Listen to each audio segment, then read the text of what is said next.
there's no recipe for originality. Think about it. Original is one of a kind. It's unique.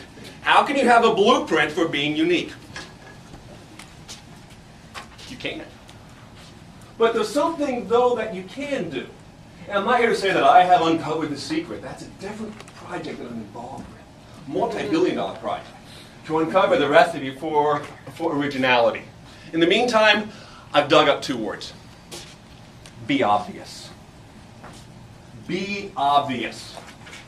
Because when you're obvious, actually, the more obvious you are, the more original you appear.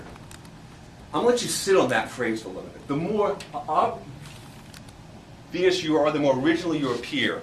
That's not from a marketer. That's from someone who teaches improv comedy. Keith Johnstone, in his book Impro, says for improv comedy to really work, when characters are on stage, they need to be obvious. They need to be blatant about who they are, what they stand for, why they're doing what they're doing. Brands should be obvious about who they are, what they're doing, why they're doing it. When they are obvious, truly obvious about that, they become blatant and you know inherently what they're about.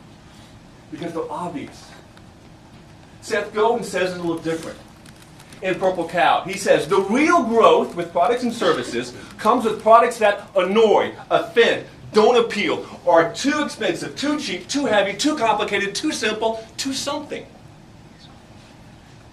What he's talking about here is being obvious about what you are. If you're too cheap, fabulous. If you're too expensive, fabulous. Because something happens when you're obvious. You become polarizing. People love you, people hate you. Too many times, we don't want to always be loved. And when you always want to be loved, you many times compromise on who and what you are because you want to appeal to everyone so everyone loves you. That's probably not the best path if you want to be obvious to become more original. So we have this option of love or hate, which is fine from customers. Because if you do have customers that love you or hate you, you automatically know you're doing something right because you're earning opinions, both positive and negative. You just must have confidence you'll earn more positive than negative opinions from customers. It's a butt ugly car, right? I'm not a customer. 20-somethings love that car. Most of us in this room find it a boxing monstrosity. Love, hate. Toyota, Scion has confidence more people will love them, hate them, and they're a brand that has personality that connects with who their target customer is. Donuts. Donuts. We all love donuts, but a donut's kind of boring. It's in a way, it's a commodity product. What do you do to be obvious about donuts? You put up a donut shop called Voodoo Donut. Voodoo Donut has a slogan, the magic is in the hole. They ain't going to do donuts like Dunkin' does donuts. Because they know if they did donuts like Dunkin' did donuts, they would fail because Dunkin' has cornered the market on boring donuts. So they do different donuts. They really sell this. It's a voodoo doll donut with a pretzel right in the middle. I'm from Texas. I get a kick out of this. Big ass Texas donut. But here's the beautiful thing, folks. What happens here is people take pictures of their donut and put them online. They want to share it. Okay, I love showing this picture because I always get someone that guffaws and goes, God, that's so disgusting. Bacon on top of donut. Well, take your bacon salt one of these days and put it on a donut. You're going to find out it's a pretty good fit. But my point is this. If you have the audacity to put 2 slices atop a donut, it not only earns my attention, it gets my purchase intention. I'm going to eat that thing. I am. I'm going to revel in its sugary goodness. Here's my point. A company's personality will always be its best form of advertising. Always be its best form of advertising. A company's personality doesn't happen just one day. It happens for a series of days. And if you can find a way to inject personality in your company, in the culture of your company, well, lo and behold, you start becoming talkable every day your business is in business. This quote was talked about in the earlier session, but here's the direct quote. Geek Squad founder said, advertising is a tax you pay for being unremarkable. Geek Squad has a boatload of personality. The technicians drive souped-up VW bugs. They look a little different. It gets your attention and it sparks a conversation because they showcase the personality.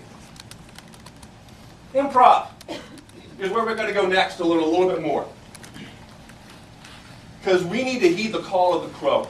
Because for a business to earn and to develop a personality, they need to learn some things from improv comedy. In improv comedy, we can't go too much into depth in this, but from scene to work from nothing, from no script, they must establish 4 things. They must establish who the characters are. They must establish the relationship between the characters. They must establish the objective of the characters. And they must establish where they are. If a scene has those 4 components, the scene has personality and is going to work. I'm here to say if a brand does something similar, follows the heed of the call of the crow, they can develop personality. Character for a brand is talking about creating products or services that make the world a better place. They're out there to make meaning more than necessarily to make money. To follow all along this lines, let's take advice from Guy Kawasaki on what companies can do here. But first, be inspired by this quote. Communities naturally form around products and services that have some intrinsic value to them. They just do. Communities naturally form. You don't have to force it. It'll happen. A couple of ways on how to build character as far as, Guy Kawasaki says, is improve one's quality of life. When you can make up someone's life better, such as through the iPhone, connect people with people more deeply, allow them to be in contact with things, improves their life, all of a sudden, they have character. Fix something that is wrong. So many businesses start today, so many categories start today, because there's something wrong within that category. Southwest Airlines is the poster child for this. They fixed the wrong flying product category, if you will. From the deal that they made flying affordable, they injected personality into what they do. Lo and behold, nowadays, they don't have to change their course because they go, we don't really charge for bag fees. Our prices are fair. We're not going to add on a surcharge for fuel. That's just not what we do because that's not who we are. They fixed thing that was wrong. Third thing is build upon something that is right. When you take something good and make it great, you start to build character. I love beer. I love tasty beer. Dogfish Head Brewery makes extreme beers.